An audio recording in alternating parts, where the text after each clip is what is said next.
जब किसी के अंदर कोई डेडिकेशन आ जाता है, किसी चीज को लेकर उसका बिलीव बहुत स्ट्रांग हो जाता है, तो उसके सामने आप कितने भी चैलेंजेस रख दीजिए वो हार नहीं मानते। सेम चीज राजा श्वेतकी के साथ थी। उनके अंदर डेडिकेशन था अपने इस ड्रीम को पूरा करने के लिए, तो उन्होंने लगातार 12 साल जैसा महादेव ने कहा था वैसी तपस्या करके दिखाई।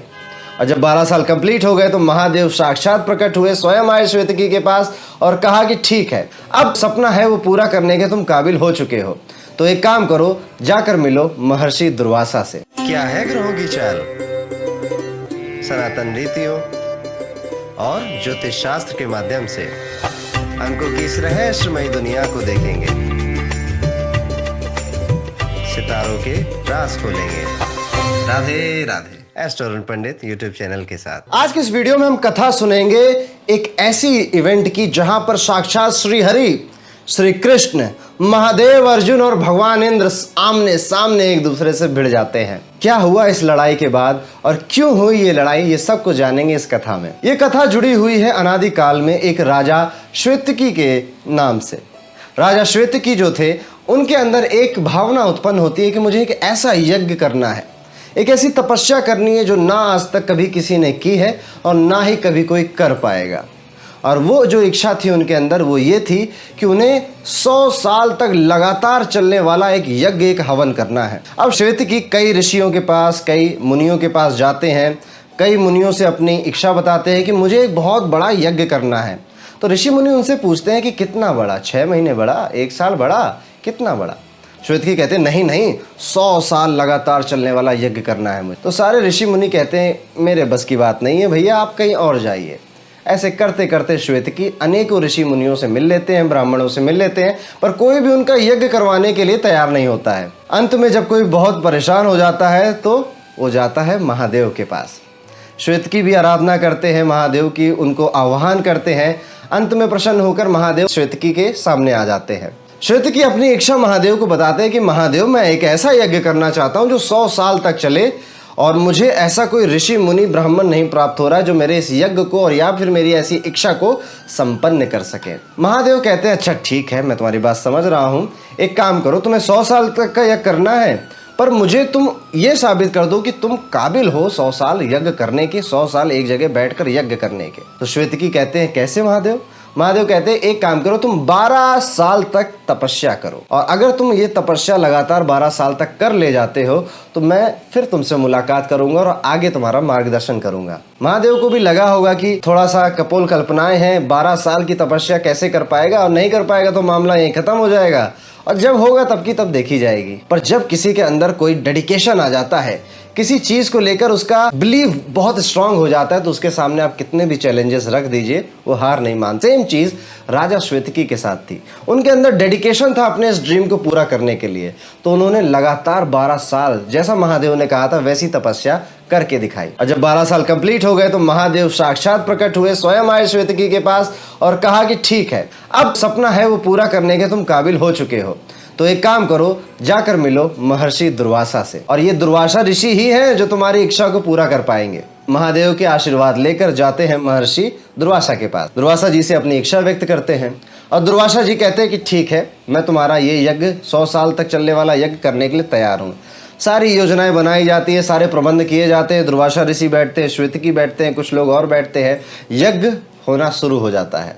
1 साल बीतता है, 2 साल, 5 साल, 10, 20 साल बीत जाते हैं, यज्ञ चलता रहता है, चलता रहता है। अब आप लोगों के घर में जब भी कभी आपने अगर यज्ञ होते, हवन होते देखा है तो बीच में एक अग्निकुंड होता है, और उस अग्निकुंड में समय समय पे हविष, समिधा, हवन सामग्री या फिर घी डाला जाता है। इसका अर्थ ये माना जाता है कि ये जो हविष है, ये जो समिधा है, ये जो घी है, ये साक्षात अग्निदेव का आहार है, वो ग्रहण कर रहे हैं इस चीज को। हमारे घरों में आमतौर पे जो यज्ञ हवन होते हैं वो मुश्किल से 2-4 घंटे या फिर कई बार 9 दिन तक चलते हैं, इससे ज्यादा नहीं चलते हैं।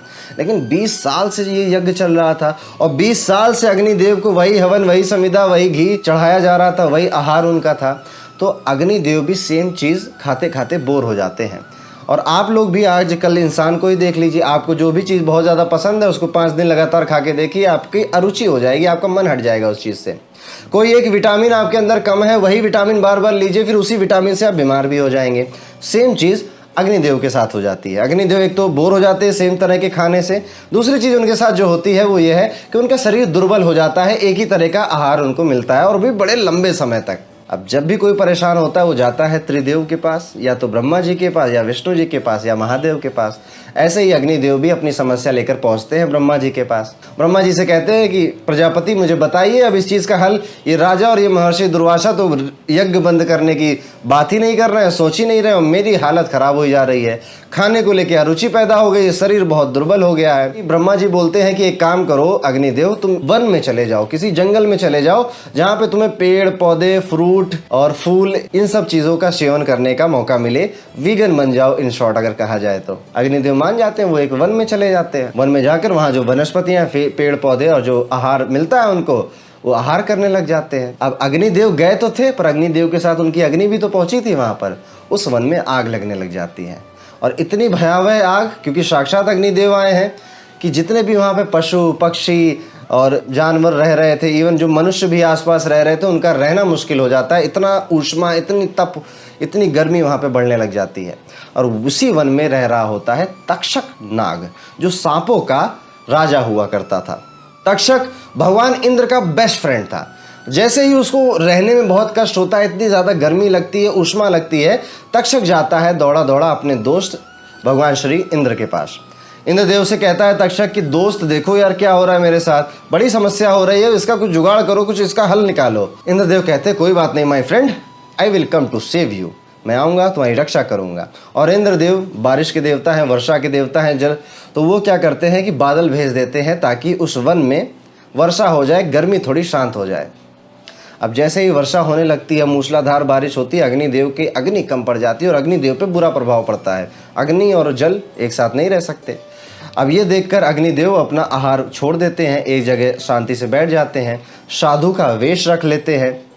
अब उनको अग्निदेव को कुछ समझ नहीं आ रहा था कि अब मैं क्या करूं। एक तो वहाँ पे हविष चढ़ते चढ़ते मैं उपाय करने यहाँ आया, अब यहाँ पर इतनी वर्षा होने लग गई। और जब यही सोच रहे थे अग्निदेव, तो उनको वहाँ से अर्जुन जाते दिखते हैं। अर्जुन को दूर से देखते अग्निदेव, उन्हें लगता है ये कोई क्षत्रिय है, किसी राजघराने का लग रहा है, ये मेरी मदद कर सकता है।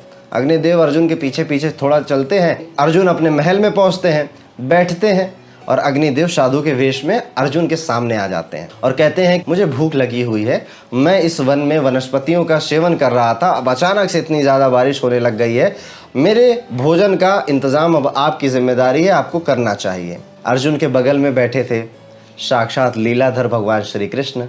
श्री कृष्ण देखते ही पहचान गए थे ये अग्निदेव है, देखते ही सारी लीलाएं जान गए थे, पर फिर भी लीलाधर उनका नाम है, लीला करना उनका काम है। श्री कृष्ण ने कहा कोई बात नहीं अर्जुन, एक काम करो, अपने गांडीव से इन सारे बादलों को फाड़ दो, इन सारे बादलों को फोड़ दो तुम। अर्जुन ने कहता जैसा आप कहें वासुदेव।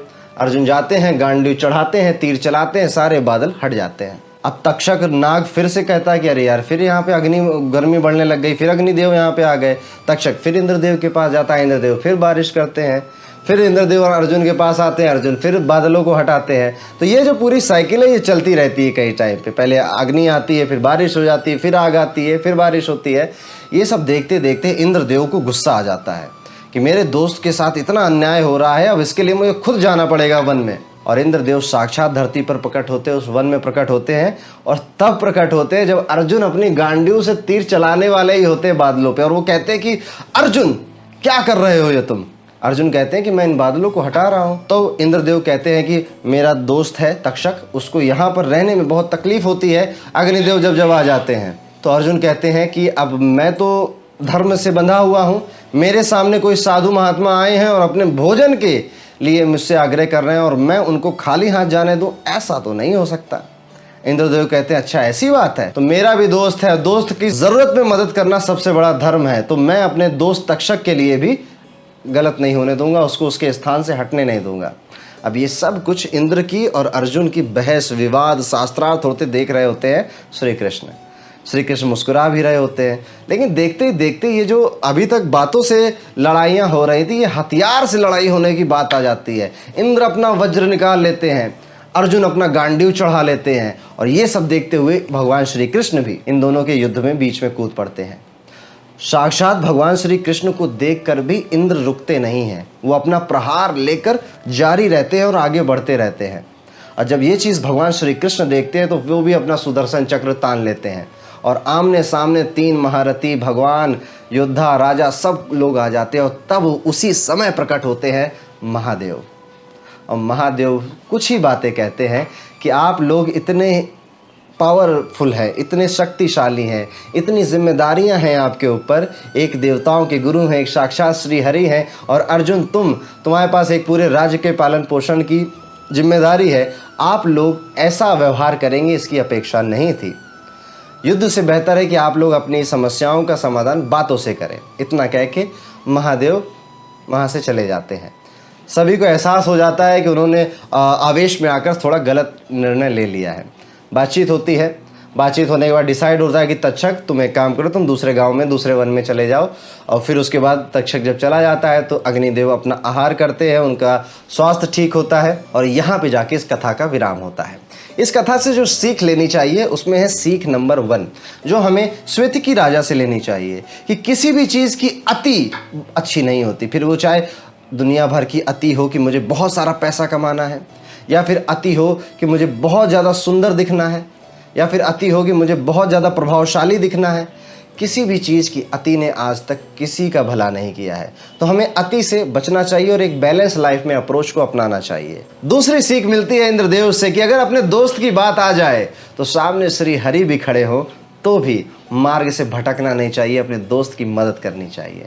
अंत में जो तीसरी सीख मिलती है कि अगर आप किसी पावरफुल पोजीशन पे बैठे हैं और आपके ऊपर बहुत सारी जिम्मेदारियां हैं तो ऐसे लोगों को कभी भी लड़ाई झगड़ा नहीं करना चाहिए, हमेशा बात करके ही चीज़ों को सुलटा लेना चाहिए। तो ये थी इस कथा का मर्म और आशा करता हूँ आपको ये कथा पसंद आई होगी। मैंने भी ये कथा रिसेंटली में कहीं से सुनी है और सोचा आपको भी अपने शब्दों में ज़रूर सुनाऊँ। आप कमेंट करके ज़रूर बताइएगा कि इस तरह की कथाएं आपको कैसी लगती हैं और क्या आप और कोई कथा सुनना चाहते हैं। मिलते हैं अगले वीडियो में, तब तक के लिए राधे राधे।